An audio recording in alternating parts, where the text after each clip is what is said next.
Olá, meus alunos, tudo bem? Iniciamos aqui então mais uma videoaula da nossa disciplina de Direito do Trabalho 2. O tópico que eu gostaria de abordar hoje, para finalizar a nossa análise da temática envolvendo a remuneração e o salário, era abordar um pouquinho da política salarial. Quando se fala em política salarial, estamos falando, na verdade, da seleção dos meios para se manter um padrão salarial adequado aos trabalhadores de um determinado país, né? A seleção de meios para que o salário mínimo pago a um trabalhador seja suficiente para atender às suas necessidades básicas vitais, né? Se colocando à frente ou se contrapondo a situações econômicas, né? Como inflação, como desemprego em massa e situações que de alguma forma podem depor contra, né, a valorização de um padrão mínimo salarial. Obviamente, quando se fala de política salarial, se atrela sistematicamente a ideia de salário mínimo. Afinal de contas, o salário mínimo representa a condição mínima, a condição menor, a condição básica salarial para que um determinado trabalhador tenha a condição de, com essa remuneração, satisfazer necessidades vitais mínimas no contexto social no qual está inserido. Obviamente, né, pessoal, que temos uma diferença muito grande entre a realidade e a legislação, né? Hoje, quando o legislador, criou a figura do salário mínimo, quer dizer, quando o Instituto Jurídico do Salário Mínimo foi criado, ele tem como norte, ele tem como objetivo, ele tem como ponto de chegada um padrão mínimo adequado, intimamente ligado à dignidade da pessoa humana. Sabemos que, no nosso caso, a realidade no Brasil é outra, que o salário mínimo hoje ele é uma remuneração que ela é incondizente para atender de forma adequada às necessidades, né? Então, se fizéssemos uma análise sociológica, certamente estaremos aqui dizendo e concluindo que a política salarial no Brasil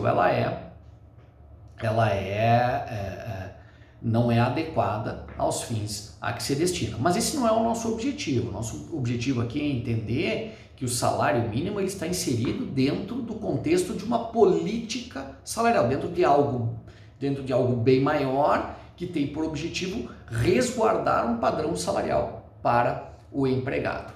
O salário mínimo, né, pessoal, enquanto direito fundamental do trabalhador, ele já está inserido, aqueles direitos trabalhistas mais básicos do trabalhador, né? Para vocês terem uma ideia, o Tratado de Versalhes já estipulava como garantia mínima do trabalhador o salário mínimo, né? Dizendo mais ou menos assim, o salário deve assegurar ao trabalhador um nível conveniente de vida, tal como seja compreendido na sua época e no seu país. Estabelecia, portanto, o salário mínimo como um princípio, né, fundamental, que, óbvio, tinha como fim máximo atender às necessidades vitais do trabalhador.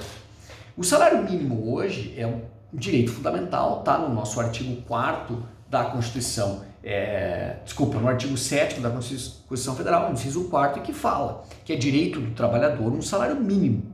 Observe, fixado em lei, nacionalmente unificado, capaz de atender às suas necessidades vitais básicas e as de sua família, como moradia, alimentação, educação, saúde, lazer, vestuário, higiene, transporte e previdência social, com reajustes periódicos que lhe preservem o poder aquisitivo, sendo vedada a sua vinculação para qualquer fim.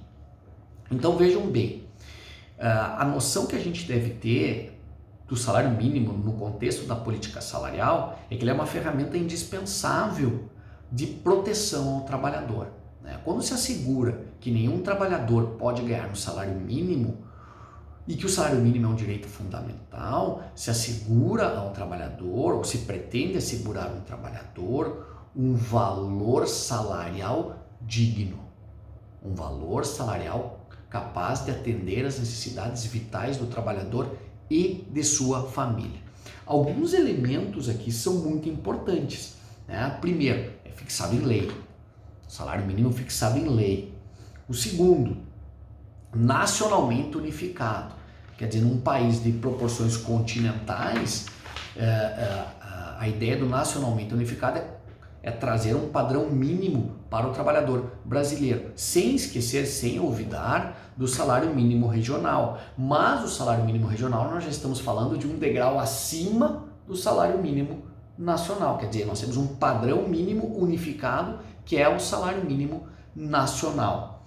O terceiro elemento que eu destaco do texto normativo da Constituição é que ele deve atender às necessidades básicas, é a sua vinculação com a dignidade da pessoa humana, nitidamente a sua vinculação com a dignidade da pessoa humana, com reajustes periódicos, né, para evitar a sua depreciação, né, em razão da inflação, e vedada a sua vinculação, quer dizer que ele não deve ser utilizado para outras situações, né, como referencial para outras situações. Então esses são os elementos que caracterizam o salário mínimo.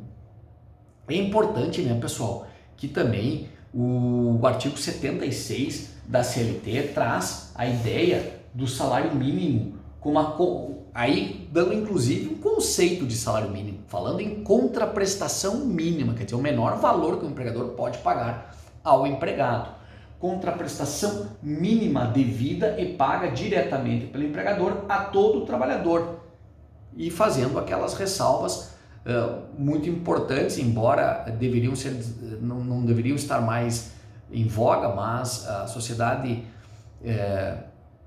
insiste em andar em círculos, né, e não deixar para trás as chagas aí do racismo, né, da discriminação de gênero. Mas enfim, salário mínimo é a contraprestação mínima devida e paga diretamente pelo empregador a todo trabalhador, inclusive o trabalhador rural, sem distinção de sexo, né, por dia normal de serviço, e capaz de satisfazer em determinada época e região do país as suas necessidades normais de alimentação, habitação, vestuário, higiene e transporte.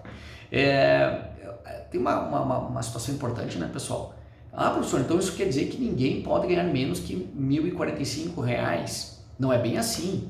A ideia do salário mínimo, quer dizer, vejam o que o legislador falou, né?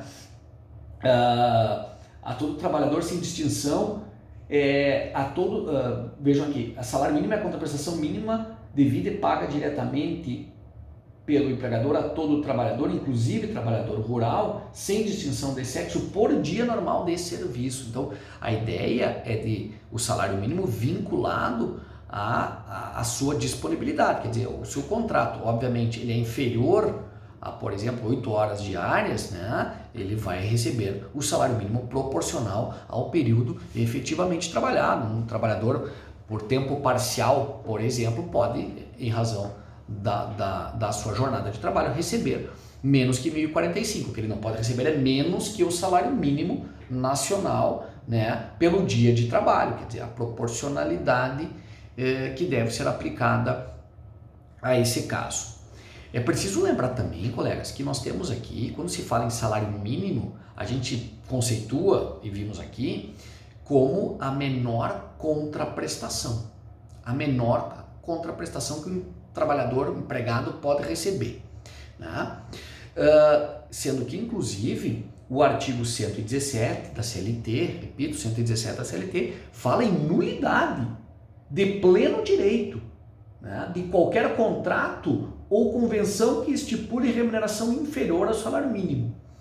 Vejam que interessante, quer dizer, o empregado, nesse caso, ainda que assine um contrato de trabalho, pode pleitear as diferenças em uma ação trabalhista e a razão é uma só, né, pessoal? A gente está falando de direito fundamental, e o direito fundamental é inalienável, ele é irrenunciável.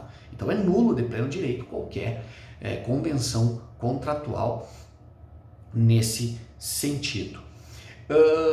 E quando se fala em salário mínimo, a gente tem que lembrar também que existem diversos tipos de salário mínimo. Nós temos o salário mínimo nacional, essa que é a menor remuneração que o empregado pode receber. Nós temos o salário mínimo regional, que são os famosos pisos regionais para categorias previstos em determinados estados, como é o caso do Rio Grande do Sul possui. Nós temos também os salários mínimos profissionais, vejam, que são aqueles salários mínimos estipulados por lei para determinadas profissões. Cito, por exemplo, o médico, né, que possui uma legislação própria, que tem um salário mínimo para o médico, né, que é a Lei 3.999 de 61. Poderia citar também a Lei dos Engenheiros, que é a 4950 de 66, que também estipula um salário mínimo para os engenheiros, quer dizer que vejam bem, salário mínimo profissional, quer dizer, leis que estipulam um salário mínimo para determinadas profissões, e nesse caso, então, o profissional deve receber o salário mínimo de sua profissão. E nós temos o salário mínimo normativo, que é aquele previsto em norma coletiva, previsto num acordo coletivo de trabalho ou numa convenção coletiva de trabalho. Um exemplo, né? Uma convenção coletiva de trabalho que prevê o salário mínimo do comércio de determinada cidade, ou seja, nenhum trabalhador do comércio pode receber menos que R$ 1.350. Neste caso, aplicando-se sempre a norma mais favorável ao empregado, entre o salário mínimo nacional e o salário mínimo normativo, o trabalhador vai receber o salário mínimo normativo. Lembrando, existindo lei, ou seja, salário mínimo profissional, é este o salário mínimo que deverá ser observado para aquela determinada profissão, né? Então, os diversos tipos de salário mínimo. O salário mínimo nacional, portanto, é o padrão salarial menor, né? O mínimo que um trabalhador brasileiro pode receber de acordo com o seu trabalho e contrato de emprego, sendo nulo qualquer pacto contratual prevendo salário mínimo inferior ao previsto para o país, né? No caso atual de R$ 1.045. Então, esse é o tópico que eu queria trabalhar com vocês na aula de hoje. Espero que vocês tenham entendido. Qualquer dúvida, eu fico inteiramente à disposição de vocês. Um grande abraço e até o nosso próximo encontro.